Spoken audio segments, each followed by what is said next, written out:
तो आप लोग स्क्रीन पे देख सकते हैं बच्चों लोग कि ये आपका ईयर है आपका 2006 का। हम लोग करने जा रहे हैं हिंदी का पेपर।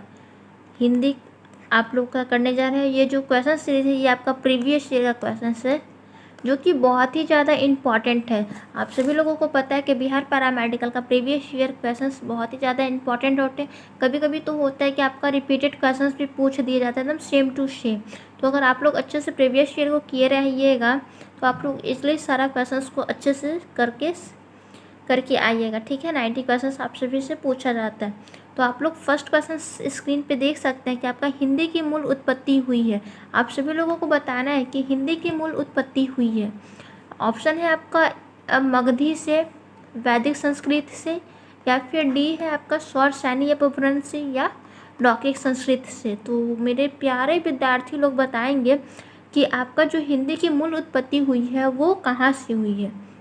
तो जल्दी से आप लोग लाइव चैट में आंसर दीजिएगा कि इस प्यारे से क्वेश्चन का राइट आंसर क्या हो जाएगा। और जल्दी से आप लोग सभी लोग कमेंट्स कीजिएगा सुपर फास्ट, ठीक है। मैं सभी लोगों का लाइव चैट में कमेंट्स देख रही हूँ। तो हिंदी की मूल उत्पत्ति हुई है, कहाँ से हुई है?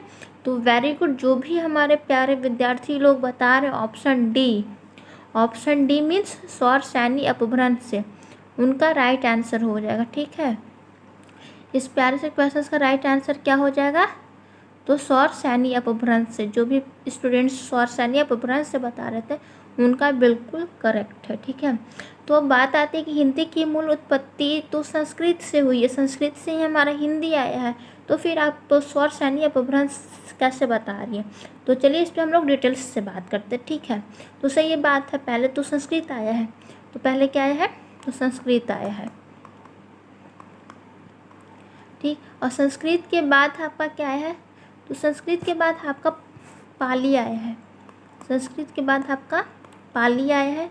अब पाली के बाद आपका प्राकृत आया है। इतना तक क्लियर? संस्कृत के बाद आपका पाली आया है, अब पाली के बाद आपका प्राकृत है।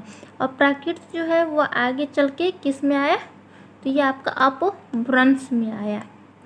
और अपभ्रंश के ही कुछ सरल और देसी भाषा थे जिसको हम लोगों ने क्या नाम दिया? तो इसको हम लोगों ने अवहट का नाम दिया, ठीक है।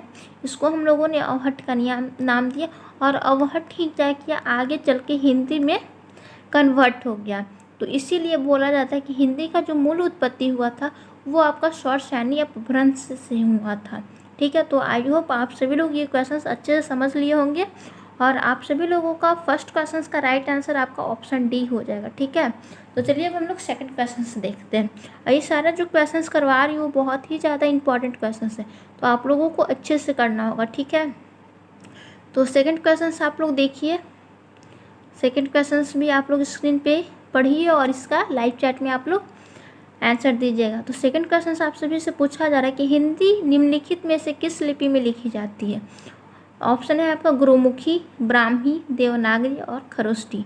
तो जल्दी से आप लोग लाइव चैट में इसका आंसर दीजिएगा कि हिंदी जो है आपका वो किस लिपि में लिखी जाती है। लाइव चैट में सुपर फास्ट आप सभी लोग कमेंट्स कीजिएगा मेरे प्यारे स्टूडेंट्स लोग। तो वेरी गुड, जो भी बच्चे ऑप्शन सी दे रहे हैं उनका बिल्कुल करेक्ट है। ऑप्शन सी जो भी दे रहे हैं उनका बिल्कुल करेक्ट है, देवनागरी, ठीक है। तो इस पर भी थोड़ा सा डिटेल्स में हम लोग बात कर लेते हैं। ये हिंदी जो है वो आपका देवनागरी लिपि में लिखी जाती है। गुरुमुखी का अर्थ क्या होता है? तो गुरुमुखी का अर्थ होता है कि गुरु के मुँह से निकली हुई। गुरुमुखी का अर्थ क्या होता है? तो गुरु के मुँह से निकली हुई,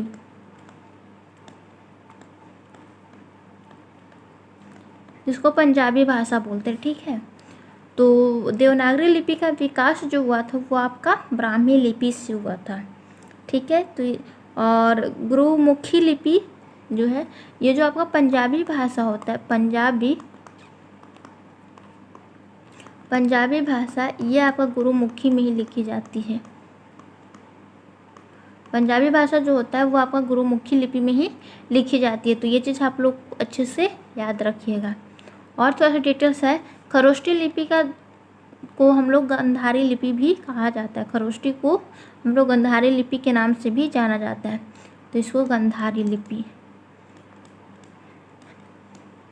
इसको हम लोग गंधारी लिपि के नाम से भी जानते हैं, ठीक है। और ब्राह्मी लिपि जो है, देवनागरी लिपि का जो विकास अगर आपसे भी से पूछेगा, देवनागरी लिपि का विकास किससे हुआ था, तो ये आपका विकास की अगर बात आती है तो ये आपका ब्राह्मी लिपि से हुआ था। देवनागरी लिपि का विकास, तो ये आपका किससे हुआ था, तो ये आपका ब्राह्मी लिपि से हुआ था, देवनागरी लिपि का विकास, ठीक है।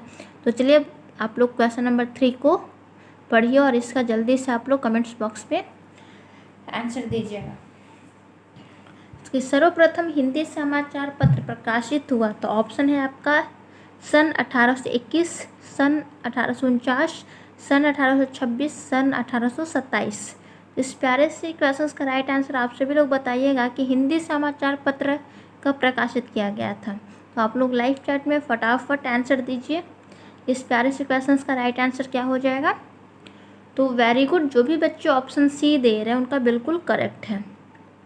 ऑप्शन सी आपका इस प्यारे से क्वेश्चंस का राइट आंसर हो जाएगा, ठीक है। ऑप्शन सी जो भी दे रहे हैं इसका उस राइट आंसर हो जाएगा। चलिए इस पे भी हम लोग एक डिटेल्स में थोड़ा सा बात कर लेते हैं। तो इसका जो पूरा डेट हो जाता है बच्चों लोग, इसका पूरा डेट हो जाता है आपका 30 मई 1826, ठीक है।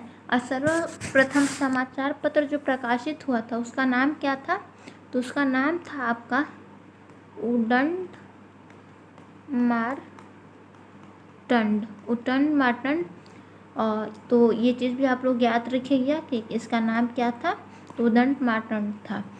तो आई होप आप सभी लोगों को अच्छे से क्लासेस समझ में आ रही होगी, और जो भी डिटेल्स बताया जा रहा है तो आप लोग अच्छे से इसको नोट डाउन करते हुए चलिएगा, ठीक है। तो चलिए अब हम लोग क्वेश्चन 4 देखते हैं।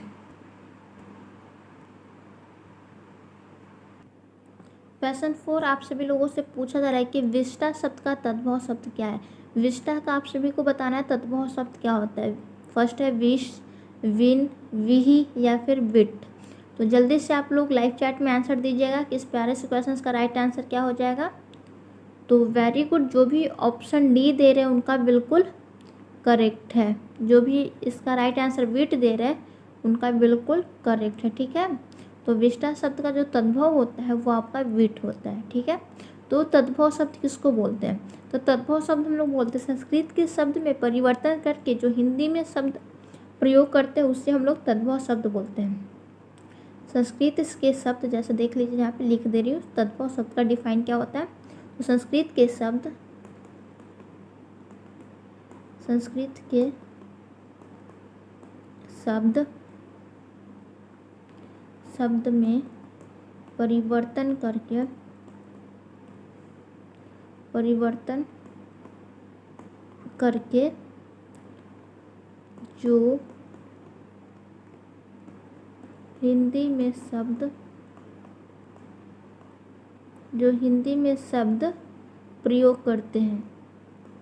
जो हिंदी में शब्द प्रयोग करते हैं, उसी को हम लोग क्या बोलते हैं, तो उसको हम लोग तद्भव शब्द बोलते हैं, ठीक है। तो संस्कृत के शब्द में परिवर्तन करके जो हिंदी में शब्द प्रयोग करते हैं उसी को हम लोग तद्भव शब्द बोलते हैं, ठीक है। तो यहाँ से तत्सम और तद्भव भी आपके एग्जामिनेशन के लिए इम्पॉर्टेंट टॉपिक्स है, आप सभी लोग को अच्छे से करना होगा, ठीक है। तो यहाँ पे थ्योरी क्लासेस भी आएगी, तो आप लोग पहले क्वेश्चंस का पैटर्न देख लीजिए कि किस टाइप के क्वेश्चंस पूछे जाते हैं, ठीक है। क्वेश्चन नंबर 5 आप सभी लोग स्क्रीन पे देख सकते हैं और इसका आप लोग लाइव चैट में फटाफट कमेंट्स कीजिएगा। इस सज्जन शब्द का सही संधि विच्छेद क्या है। सज्जन शब्द का आप सभी को संधि विच्छेद पूछा जा रहा है, और संधि विच्छेद से भी 1-2 क्वेश्चन आ जाते हैं हिंदी में, तो आप लोग को संधि विच्छेद भी अच्छे से करना होगा। पहला है आपका सत प्लस जन, सज प्लस जन, स प्लस जन और सज प्लस न, ठीक है। तो जल्दी से आप लोग इसका राइट आंसर लाइव चैट में दीजिए। तो वेरी गुड, जो भी ऑप्शन ए दे रहे हैं, ऑप्शन ए उनका बिल्कुल करेक्ट है, ठीक है। तो सत प्लस जन इसका राइट आंसर हो जाएगा। अब कैसे होगा ये भी आप लोग देख लीजिए। तो जब शब्द में आधा च, आधा ल, आधा न, आधा ज हो, तो आधा वर्ण जो होता है वो त हलंत में हो जाता है। क्या, तो जब शब्द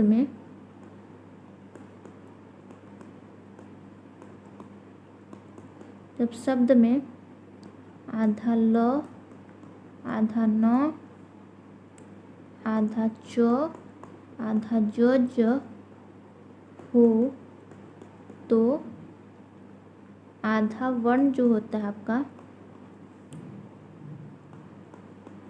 वो त हलंत हो जाता है। ठीक है, तो ये चीज़ आप लोग अच्छे से याद रखिएगा कि जब शब्द में आधा ल आधा न आधा ज हो तो आधा वर्ण जो होता है वो आपका त हलंत में बदल जाता है। ठीक है, तो ये संधि विच्छेद का नियम है। जब आप लोग अच्छे से संधि टॉपिक पढ़िएगा तो सारा चीज़ आपको ये चीज़ बताया जाएगा। तो अगर आप सभी लोगों को सारा सब्जेक्ट्स का थ्योरी क्लासेस भी चाहिए तो आप लोग को हमारे YouTube channel nursing life style को सब्सक्राइब करना होगा और आप लोग को कमेंट्स करके बताना होगा कि हाँ हमको इस टॉपिक पे वीडियो चाहिए और थ्योरी के साथ चाहिए, तो उस टाइप के लेक्चर मैं बना के आप सभी लोगों के बीच में लाऊंगी। तो आप सभी लोग को अगर चाहिए तो आप लोग कमेंट्स कीजिएगा। ठीक है, क्वेश्चन नंबर 6 आप लोग देख सकते हैं कि गंगा यमुना में कौन सा समास है। तो ये समास टॉपिक भी है जो बहुत ही ज़्यादा इम्पॉर्टेंट है। समास टॉपिक भी जो है वो बहुत ही ज़्यादा इम्पॉर्टेंट है, तो समास भी आप सभी को अच्छे से करना होगा। तो फर्स्ट है आपका अव्ययीभाव समास, द्विगु समास, द्वंद्व समास या फिर तत्पुरुष समास। तो जल्दी से आप लोग लाइव चैट में कमेंट्स कीजिएगा इस प्यारे से क्वेश्चन का राइट आंसर क्या हो जाएगा। तो वेरी गुड, जो भी ऑप्शन सी दे रहे हैं उनका बिल्कुल करेक्ट है आपका द्वंद्व समास। जो भी बता रहे इस प्यारे से क्वेश्चन का राइट आंसर तो उनका बिल्कुल करेक्ट है। Very good. तो गंगा यमुना में कौन सा समास है, तो ये आपका द्वंद्व समास है। ठीक है, अब अव्ययीभाव समास क्या होता है, द्विगु समास क्या होता है, तत्पुरुष समास क्या होता है, तो ये आपको मैं थ्योरी क्लासेस में आप सभी को अच्छे से बता दूंगी एक्स्ट्रा डिटेल्स के साथ। ठीक है, यहाँ पे बताना उतना ज़्यादा पॉसिबल नहीं है, तो ऐसे शॉर्टकट में समझ लीजिए। अव्ययीभाव समास किसको बोलते हैं, तो जिसका पहला पद प्रधान हो, जिसका पहला पद प्रधान हो उसको हम लोग क्या बोलते हैं, तो उसको हम लोग अव्ययीभाव समास बोलते हैं। अव्ययीभाव जिसमें उपसर्ग लगा होता है, उपसर्ग भी लगा रहेगा तो वो भी आपका अव्ययीभाव समास ही होता है। या फिर शब्दों की पुनरावृत्ति हो तो वो भी हमारा अव्ययीभाव समास हो जाता है। ठीक है, समझ गए। अब द्विगु समास क्या होता है, तो द्विगु समास किसको बोलते हैं, तो इसमें पहला शब्द जो होता है वो आपका संख्यावाची होता है। संख्यावाची पहला शब्द जो होता है वो संख्यावाची होता है। और तत्पुरुष में जो होता है वो कर्ता के चिन्ह का लोप होता है। इसमें कर्ता के चिन्ह का क्या होता है, तो लोप हो जाता है, जिसको हम लोग तत्पुरुष समास बोलते हैं। और ज़्यादा डिटेल्स चाहिए तो आप सभी लोग को कमेंट्स बताना होगा, तभी वीडियोस पे आएगी, नहीं तो फिर आपको MCQ फॉर्म में ही सारा चीज़ करवाया जाएगा। तो क्वेश्चन नंबर 7 आप लोग बता सकते हैं बदौलत में कौन सा उपसर्ग है, बद या दौलत या फिर बदौ। तो जल्दी से आप लोग लाइव चैट में आंसर दीजिए इसका। तो वेरी गुड, जो भी बच्चे ऑप्शन ए दे रहे हैं उनका बिल्कुल करेक्ट है। आपका बदौलत में कौन सा समास है, तो ब। ठीक है, तो और उपसर्ग किसको बोलते हैं, तो उपसर्ग बोलते हैं किसी भी शब्द के आगे लगकर उसके अर्थ में परिवर्तन कर देता है, उसी को हम लोग क्या बोलते हैं, तो उपसर्ग। किसी भी शब्द में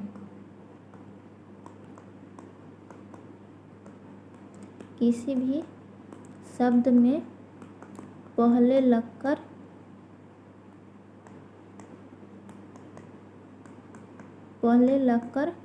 उसके अर्थ में परिवर्तन कर देता है तो उसको हम लोग क्या बोलते हैं, तो उसको हम लोग उपसर्ग बोलते हैं। तो आई होप आप सभी लोगों को ये क्लासेस अच्छी लगी होगी, और भी अगर आप सभी को इस टाइप का क्लासेस चाहिए तो आप लोग हमारे चैनल को प्लीज़ सब्सक्राइब कर बेल आइकन को हिट कर दीजिएगा। और आज की ये क्लासेस आप लोगों को कैसी लगी तो आप लोग प्लीज़ ज़रूर आप लोग कमेंट्स में करके बताइएगा। तो चलिए आज की क्लास में बस इतना ही रहने देते हैं, बाकी नेक्स्ट क्लास में और भी क्वेश्चंस आप सभी को करवाया जाएगा। चलिए, तो मिलेंगे नेक्स्ट क्लास में ऐसी हेल्पफुल सीरीज़ के साथ। तो मिलते हैं नेक्स्ट क्लास में, तब तक के लिए bye, take care my dear lovely friends and juniors जो भी होंगे हमारे।